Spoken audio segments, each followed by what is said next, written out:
네, 우리 임마누엘 고백한 것처럼 우리의 생명 오직 주님께만 올려드릴 수 있는 저와 여러분 되었으면 좋겠습니다. 다시 한번 우리 하나님께 영광의 박수 올려드리겠습니다.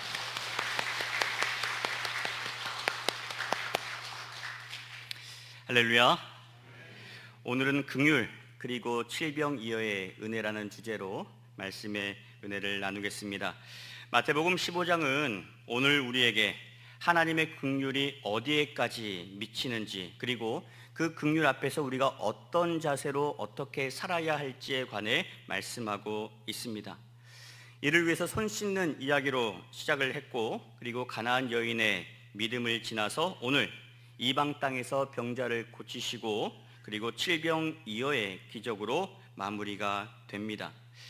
예수님이 보여주신 사랑은 요한복음 3장 16절에 나와 있는 것처럼 하나님이 세상을 이처럼 사랑하사, 예수님의 사랑, 하나님의 사랑은 국경에 머물러 있는 사랑이 아니었습니다.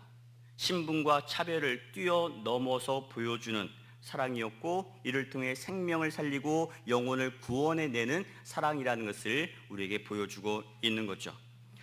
오늘 말씀은 예수님께서 두로와 시돈을 떠나서 갈릴리로 돌아오셨다는 설명으로 시작이 됩니다.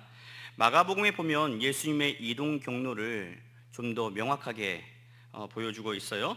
말씀을 한번 보겠습니다. 마가복음 7장 31절 같이 읽어보겠습니다. 예수께서 다시 두로 지방에서 나와 시돈을 지나고 데가볼리 지방을 통과하여 갈릴리 호수에 이르시매. 아멘. 여기 보시면 데가볼리라는 그런 표현이 나와요. 이 데가볼리는 데카폴리스라는 말인데, 데카라고 하는 것은 열이란 그런 말을 의미하고요, 폴리스는 수도, 도시를 얘기합니다. 그러니까 예수님께서 지금 데카폴리스 10개의 도시를 경유해서 오고 계신 거죠. 이 지역은 당시 비유대인들, 이방인들이 주로 거주하던 도시들이었습니다. 예수님이 유대 땅을 거쳐서 오신다면 편하게 오실 수 있었지만 일부러 이방 땅을 거쳐서 돌아서 갈릴리에 오셨다라고 하는데, 여기는 나름의 이유가 있는 거예요. 뭐냐면 하나님의 나라는 예루살렘 땅에만, 유대인에게만 공급된 은혜가 아니라는 겁니다. 이방인에게도 하나님의 은혜가 필요하다는 거예요. 차별을 넘어서, 국경을 넘어서, 신분을 넘어서 모든 사람에게까지 보여주고자 하시는 예수님의 마음이 담겨져 있는 거죠. 이런 흐름은 마가복음 5장 거라사 귀신 들렸던 사람의 이야기에서도 찾아볼 수 있습니다. 이 사람이 예수님의 은혜로 말미암아 귀신에게서 노임을 받게 되죠. 그리고 나서 예수님을 따라 나서겠다라고 밝힙니다. 근데 예수님이 거부하세요. 허락하지 않으셨습니다. 대신에 이렇게 말씀하셨죠. 마가복음 5장 19절 하반절입니다. 집으로 돌아가 주께서 내게 어떻게 큰 일을 행하사 너를 불쌍히 여기신 것을 내 가족에게 알리라. 집으로 돌아가서 너의 가족에게, 너의 친지들에게 알리라 라고 말씀을 하셨어요. 이 사람은 예수님을 만나기 전까지 예수님이 어떤 분인지 정확하게 알지 못했습니다. 그러나 예수님을 만나고 나서 그동안 자기를 사로잡았던 그 귀신의 손에서 노임을 얻고 난 다음부터는 분명하게 알았어요. 귀신의 권세가 예수님 앞에 꼼짝 못하는구나.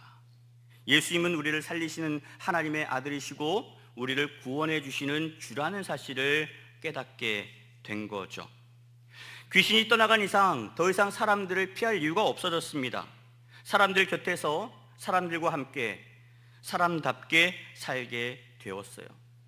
이렇게 새로운 인생을 펼쳐주신 예수님의 은혜, 예수님의 사랑이 너무 귀하고 너무 고마워서 그 받은 사랑을 주체할 수가 없었어요. 나 혼자 그것을 간직할 수 없었던 거죠. 그래서 데가볼리 10개의 도시를 두루 다니면서 만나는 사람들에게 전합니다. 내가 귀신에 사로잡혀서 사람답지 못하게 살았었는데 예수님이 저를 고쳐주셨습니다. 저에게 들러붙어 있던 그 귀신을 예수님이 쫓아보내 주셔서 나로 하여금 자유케 해 주셨습니다. 이걸 고백했어요.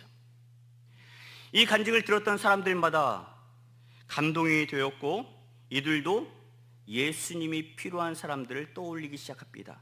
그리고 그 사랑이 필요한 자들에게 찾아가서 들은 얘기를 전하게 되는 거죠. 그랬더니 오늘 말씀처럼 수많은 사람이 예수님께 찾아오게 되었어요. 그 현장을 오늘 30절 말씀으로 다시 한번 보겠습니다. 큰 무리가 다리 저는 사람과 장애인과 맹인과 말 못하는 사람과 기타 여럿을 데리고 와서 예수의 발 앞에 앉힘에 고쳐주셨다 말씀합니다. 예수님 발 앞에 앉히고 예수님 발 앞에 엎드렸다 하는 것이 뭘 의미하냐면 세상의 모든 자존심과 체면을 예수님 앞에 내려놓겠다는 그런 고백입니다. 내가 세상에서 이런 사람인데 내 말 한마디면 사람들이 벌벌 떨고 내 명령에 따르는데 내가 이렇게 대단한 사람인데 이런 것들이 예수님 앞에서는 소용이 없다는 거예요. 여러분 주님 앞에 나올 때 여러분의 사회적인 신분들 다 내려놓으시길 바랍니다. 나는 죄인입니다. 나는 예수님의 사랑이 필요합니다. 나는 연약합니다. 오늘도 주의 은혜가 필요합니다. 그런 간절한 마음을 가지고 주님 앞에 나오시길 바라고 말씀 앞에 엎드리시길 바라고 말씀에 순종하며 예수님이 허락해 주시는 구원의 은혜를 여러분 모두가 받아 누릴 수 있기를 축원합니다. 우리는 여기서 두 가지 믿음을 볼 수가 있습니다. 하나는 병자를 데려왔던 사람들의 믿음이에요. 여러분 애써서 예수님 앞에 데려왔는데 예수님이 만나주지도 않으시고 예수님이 고쳐주시지도 않으시면 이 사람은 뭐가 되겠어요? 근데 이 사람은 확신했습니다. 예수님께 데려가면 예수님이 이 사람 고쳐주실 거야. 그 믿음 가지고 병자들을 데리고 온 거예요. 또 다른 믿음은요, 병자들의 믿음입니다.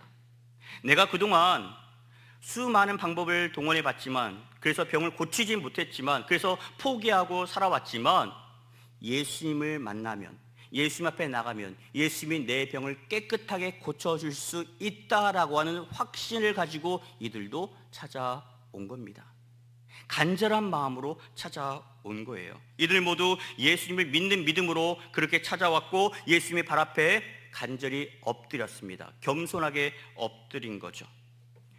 예수님은 이때 당신에게 찾아왔던 사람들을 외면하지 않으셨습니다. 한 사람 한 사람 긍휼히 여기는 마음으로 저들을 살펴주셨고 고쳐주셨어요. 그러면서 기록된 말씀에 한번 주목해 보겠습니다. 31절 하반절 같이 읽겠습니다. 무리가 보고 놀랍게 여겨 이스라엘의 하나님께 영광을 돌리니라. 아멘. 자, 이 사람들이 예수님 앞에 나온 것만으로도 대단한 일입니다. 그런데 이스라엘의 하나님께 영광을 돌렸다? 여러분 이것은요 분명 엄청난 사건이고 엄청난 변화라는 것에 여러분 기억하셔야 되기를 바랍니다. 국제성서 주석은 이 대목을 이렇게 설명하고 있어요. 이는 이방 선교의 예고편이며 복음이 한 민족의 소유가 아님을 보여주는 결정적인 장면이다라고 밝히고 있어요. 물론 이들이 아직까지는 하나님을 나의 하나님으로까지 고백하지는 않았습니다. 그러나 이들이 예수님의 능력을 눈으로 바라보았고 하나님께 영광을 돌렸다는 것은 부인할 수 없는 사실인 거죠. 이들은 이렇게 예수님께서 행하신 일의 증인이 되었습니다. 여러분 이 일이 그냥 된 게 아니죠. 이 일이 있기까지 한 사람의 증언이 결정적인 역할을 했습니다.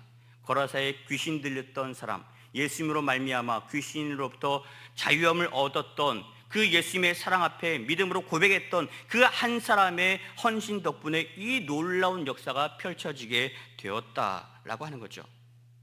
그가 예수께 받았던 은혜를 데가볼리에 전했더니 데가볼리에 사는 사람들이 그 소식을 듣고 감동을 받았습니다. 나도 예수님 만나야지.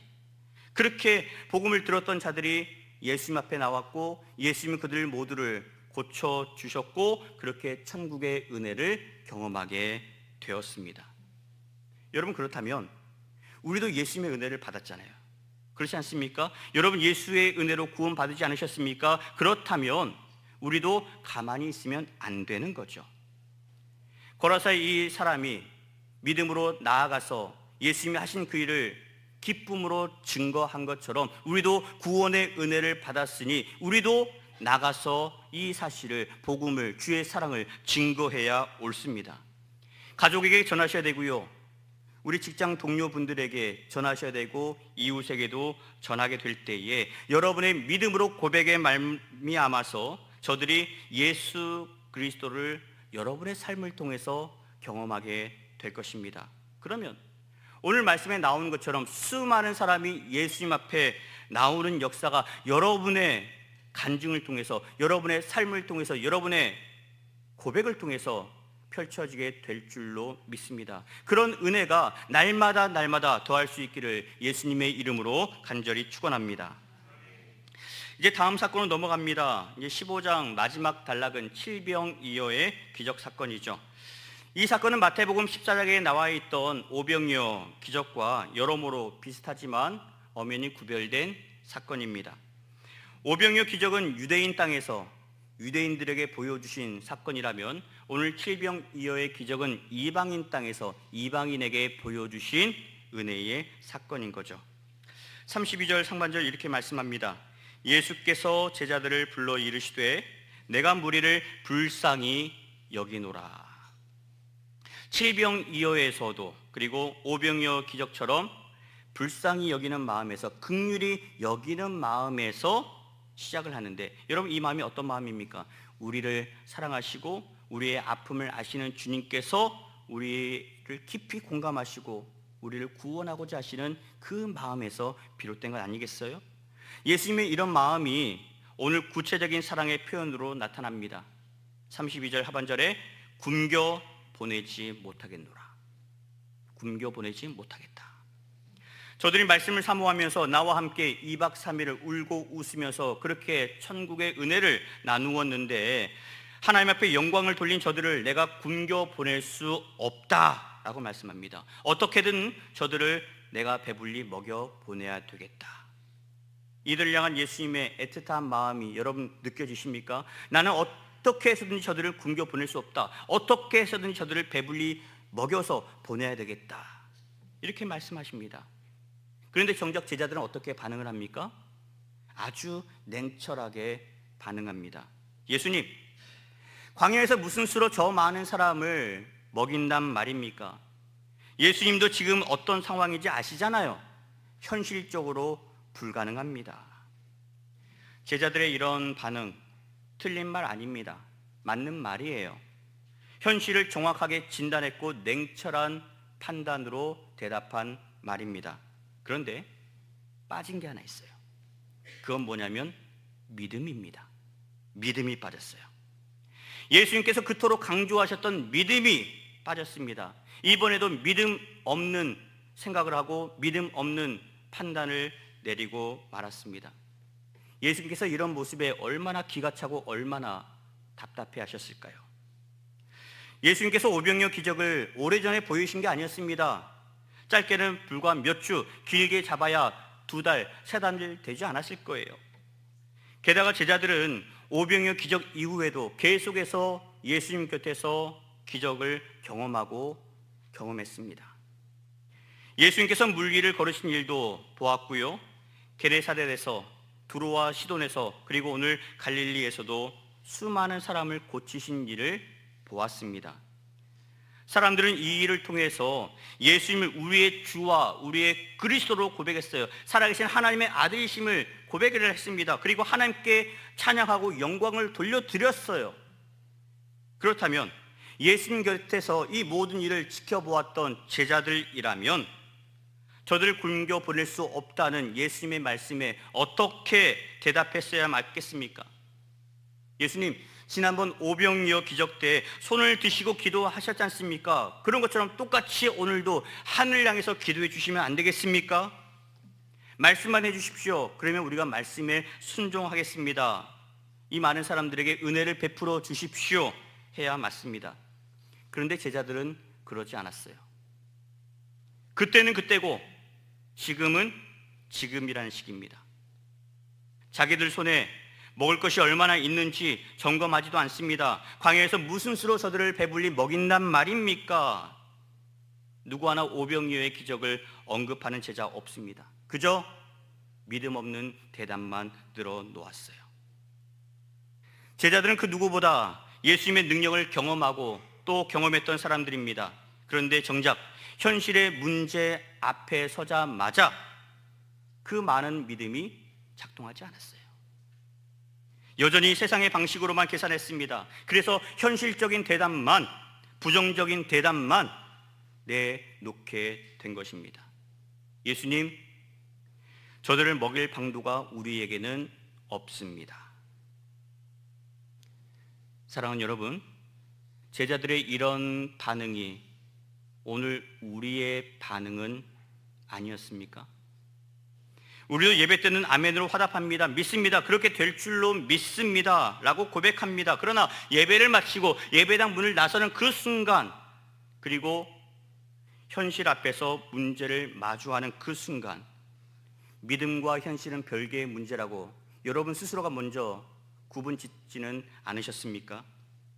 그래서 이건 안 됩니다, 이건 될 수 있는 일이 아닙니다, 그렇게 불가능하다고 여러분이 먼저 나서서 결론 짓지는 않으셨습니까? 만약 그랬다면 오늘 예수님의 말씀에 귀를 기울이시길 바랍니다. 그리고 말씀 붙들고 이제는 믿음 없는 자로 사시지 마시고 말씀으로 말미암아 믿음의 고백으로 살아갈 수 있는 저와 여러분 될 수 있기를 축원합니다. 예수님께서 방법이 없다던 제자들에게 물으십니다. 그래, 그러면 너희에게 떡이 몇 개나 있느냐?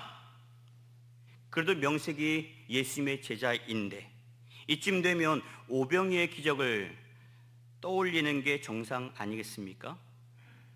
이 정도 말씀하셨으면 이제라도 예수님의 마음을 알아차리고 믿음으로 대답할 법한데 여전히 현실적인 말만 합니다. 떡 7개와 작은 생선 2마리가 있습니다. 이건 무슨 의미예요? 우리 이거 있어요, 이 정도밖에 없어요, 근데 이거 가지고 뭐 하시려고요? 이런 의미죠. 예수님께서 무리에게 명하십니다. 그렇게 서 있지만 말고 자리에 앉거라. 그런 다음에 떡 7개와 물고기 2마리를 가지시고 하늘 우러러 축사하십니다. 그리고 떼어서 제자들에게 주시니 저들이 먹고 배불리 먹고 모두 7광주리가 남았다라고 오늘 말씀은 기록하고 있어요. 오병이의 기적이 오늘 갈릴리에서도 일어난 겁니다. 예수님은 오늘 믿음이 없는 제자들 앞에서 또다시 하늘을 향해 축사하셨어요. 감사하며 기도하셨습니다. 그랬더니 그곳에 모여있던 모든 사람들이 떡과 생선을 배불리 먹는 기적이 임했습니다. 오늘 예수님께서 보여주신 기적은요, 떡과 생선에서 비롯된 기적이 아닙니다. 이것이 아니라 다른 것이 있었다면 그것을 통해서 또 먹이셨겠죠.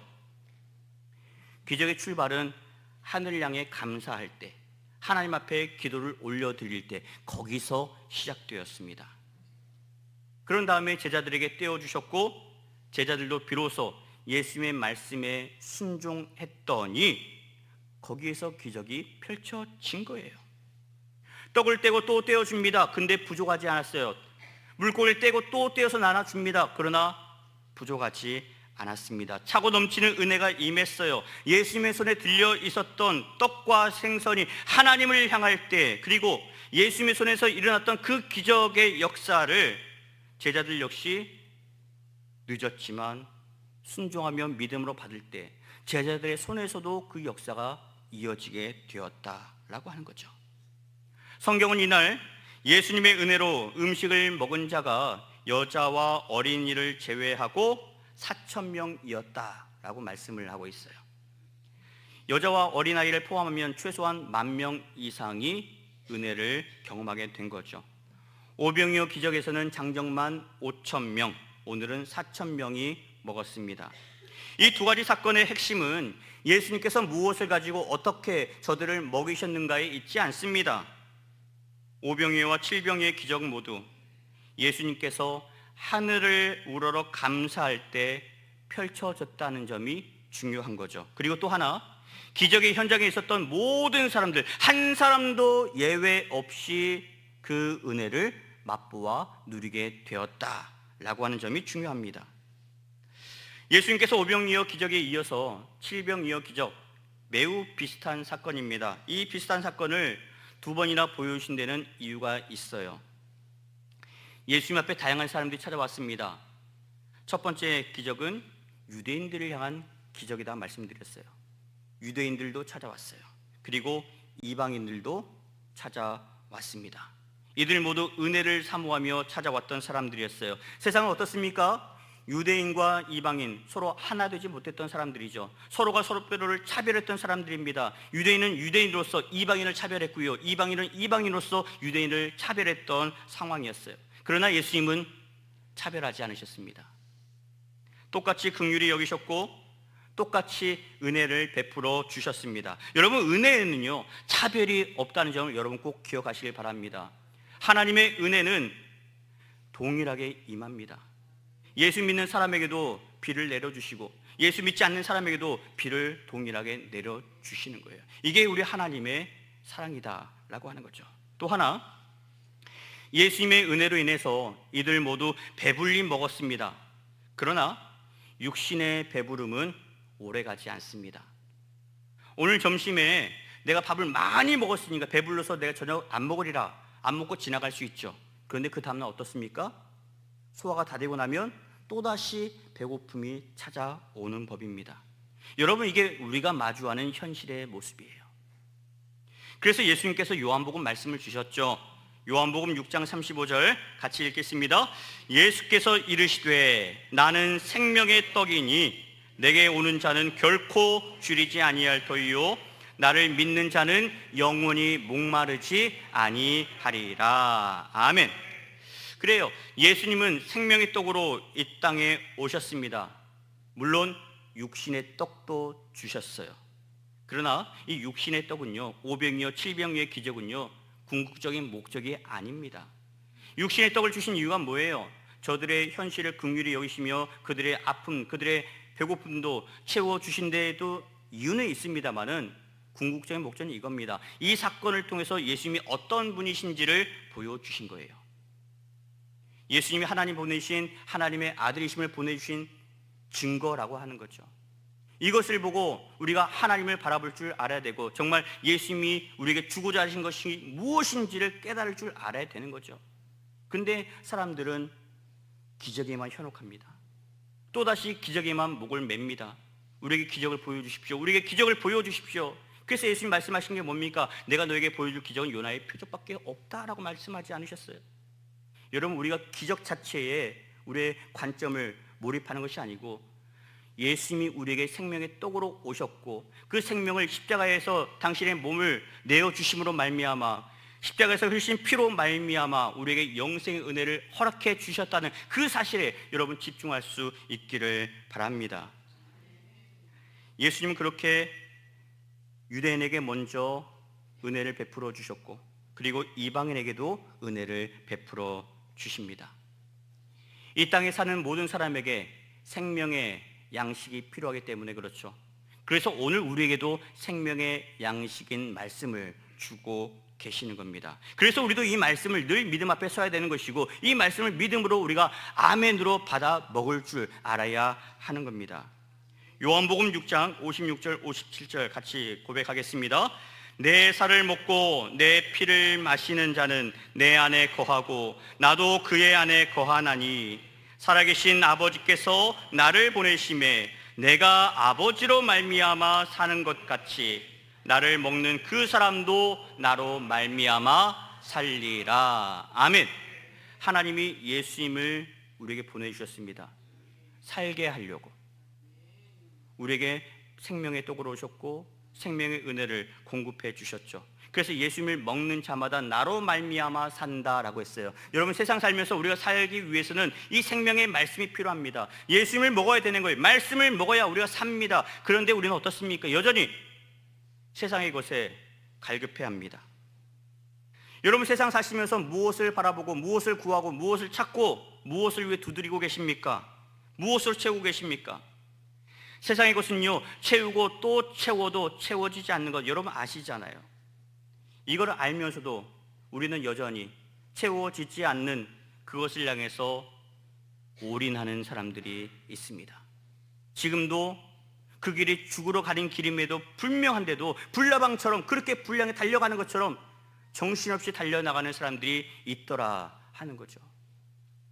예수님 오늘 그런 사람들에게 말씀하십니다. 믿음으로 사는 자는 말씀을 먹어야 한다고. 그래요. 하나님의 자녀는 예수를 먹어야 삽니다. 말씀을 먹어야 삽니다. 말씀이 우리 안에 들어와야, 말씀을 붙들어야 우리가 세상의 유혹에서 이길 수 있는 거예요. 세상의 유혹 여러분 만만치 않습니다. 말씀 없이 나가면 백전백패하는 거예요. 그러나 말씀 의지하고 말씀에 붙들려 사는 인생은 우리는 승리할 수 있습니다. 그래서 예수로 말미암아 살아야 한다라고 말씀하고 계시는 거예요. 오늘 함께 나눈 이 칠병의 사건, 여러분 말씀에만 나오는 사건일까요? 저는 그렇지 않다고 믿습니다.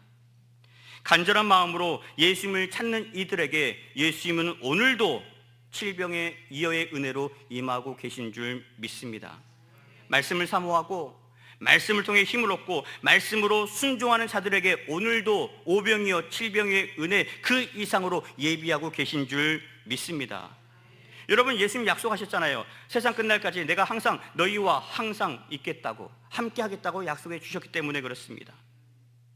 오병의 기적에 이어서 오늘 칠병 이어의 기적을 경험했던 제자들, 이제야 분명하게 알았을 거예요.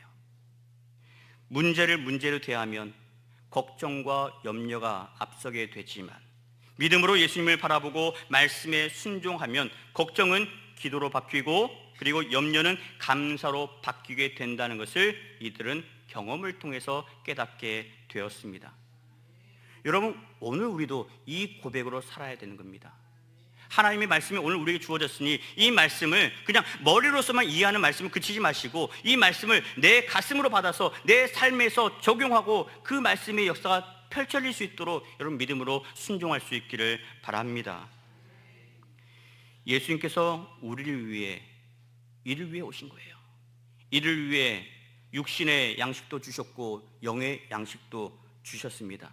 예수님 앞에 나오는 자마다 결코 줄이지 않는다 하셨고 예수님을 믿는 자는 영원히 목마르지 않을 거다 약속하셨습니다. 그러니 여러분 이번 한 주 살아가시면서 어떤 문제가 오더라도 이제는 두려워하지 마시고 당황스러워하지 마시고 말씀 앞에 다시 한번 믿음으로 서시길 바랍니다. 그리고 말씀 붙들고 여러분 기도하십시오. 걱정 기도로 바꾸십시오. 염려 감사로 바꾸십시오. 그렇게 주께서 행하실 일을 믿음으로 기대하고 천국의 은혜를 경험하는 우리 동부교회 모든 성도 될 수 있기를 예수 그리스도의 이름으로 간절히 축원합니다.